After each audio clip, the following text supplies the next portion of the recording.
Good morning and welcome to the Three Castle Way, which I think the name's a giveaway, starts at a castle.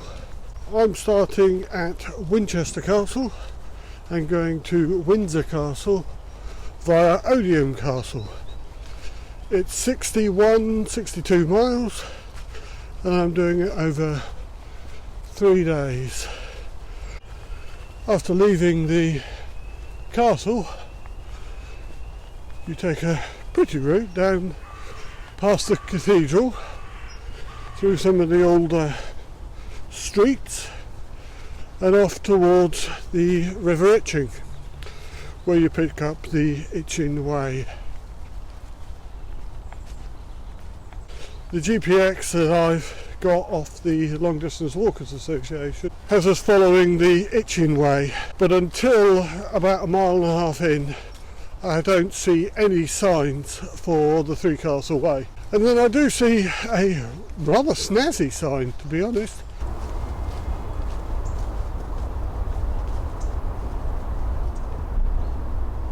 Coming through Easton, the signage is clear if rustic. There's some lovely buildings in Easton. This one is the church, St Mary's Church, a Norman church built, they believe, in about the 13th century. Very pretty.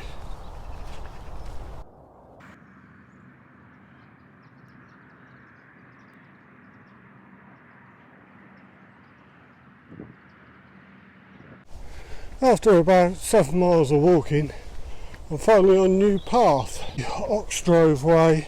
This path is a really old path which reputedly used to head all the way into London. It's peppered along its sides where the chalk underlying material has been pulled up by burrowing creatures. Right, just past the official 7 mile mark. They're not going for many signs on this path, but when they do, they like to do it in style. I've got about 2.5 miles to go to get to Lower Abbottstone Wood, which according to the Ordnance Survey has some benches. And as it's now raining, I think that'll be a good thing for my lunch. So yeah, better crack on. It's all good. Well, in my mind this was going to be a lovely video of me sitting on a bench eating my lunch. But as you can see, that didn't happen. There's no benches at Lower Addiston Down, and in the process of putting on my waterproofs for the rain, which was a lot heavier than forecasted, I dropped my selfie stick and I had to go back about a mile, well, half a mile there, half a mile back, and I've just eaten my lunch while walking to make up for the time. So didn't quite go to plan. I'm about 6.5 miles from where I want to be, so still on time. Walking through some lovely open countryside around the edges of fields. Very nice. It's only 2 o'clock, but it's definitely getting darker, which is a little bit worrying because I've got a couple of hours till I get to where I want to camp.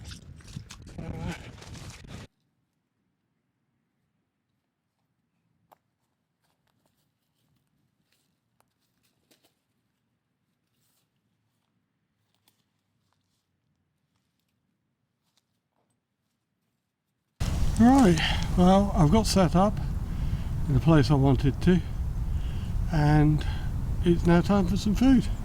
It's been a good day, so I'll see you in the morning. Chilly night, got down to 0, apparently a real feel of -3. So yeah.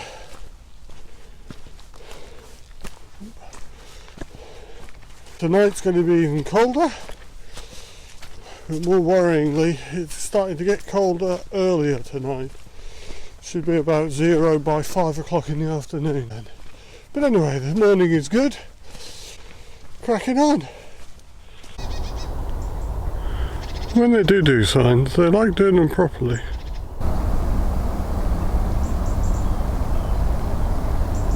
Yeah, it's mostly farmland at the moment. I'm on an ox drove path, which is very pleasant, not too muddy, and it's, I would say, warming up, but that's relative really.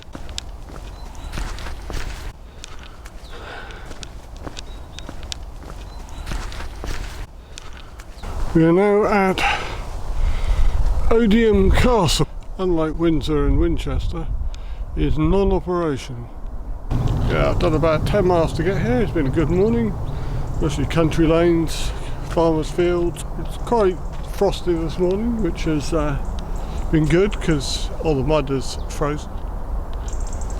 And Odiham Castle is next to what I can only assume is also a defunct Basingstoke Canal. The Cafe Lodge farm was a bust, even though I had emailed them.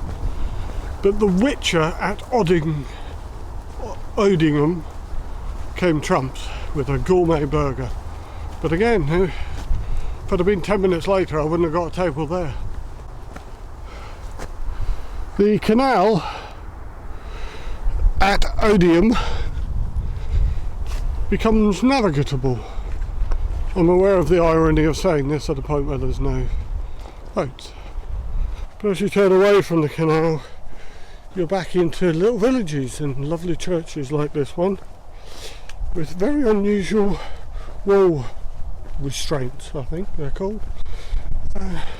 Just come out of Hartley Whitnall, and this woodland that's just on the other side would be perfect for wild camping, apart from the fact that it's about two miles too early for me, and it's very popular with dog walkers.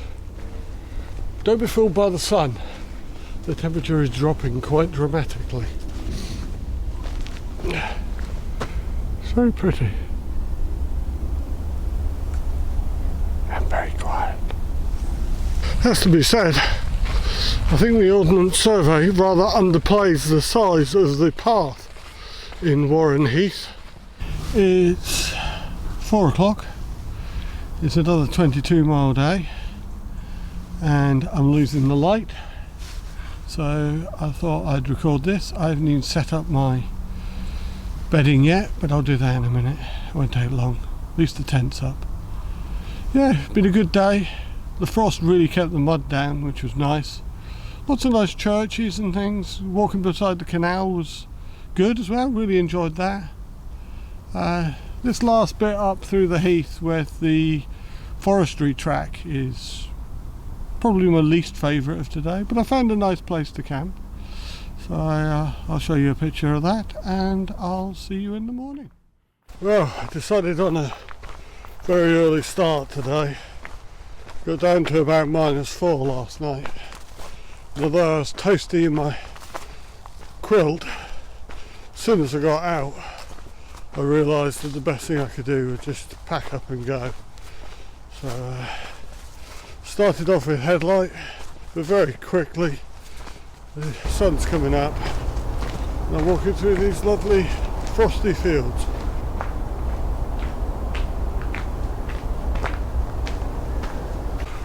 Lovely morning so far, mostly walking on these sort of manicured paths through well-maintained parks, which is very nice.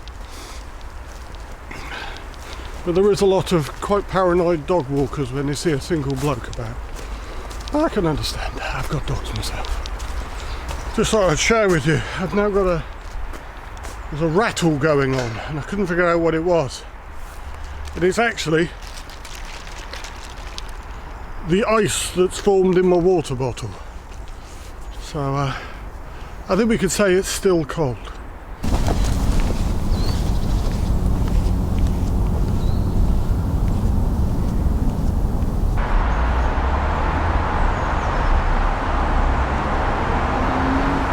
That's the A322 you can hear behind me. And luckily there's a walk through the park, or wood, which makes it all much more bearable. The other thing about walking in an urban environment, you can pick up a coffee.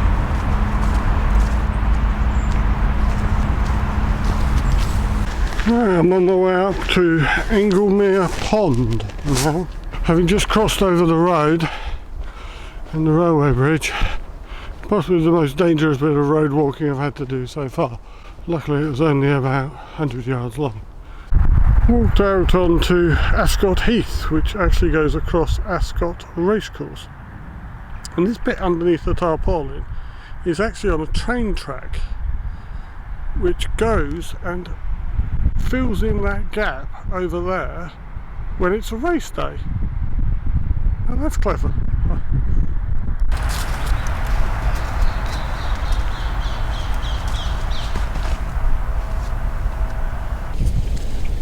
With 5 miles left to go, we went to Windsor Great Park, and it's a bit of a surreal place really. There's no footpath signs, there's no real footpaths, and I really feel like I don't belong. There's only a little line on an OS map that says that I've got permission to be here. I feel at any moment a person with a gun could come up and tell me to sling my hook. It's very pretty. So that was awkward. I'm now walking around in Windsor Great Park, trying to find my way back to the trail, and I no longer have the security of a line on an OS map. So a little bit concerned at the moment. At least I'll get picked up by security. They can give me a lift somewhere, but we shall see how this goes.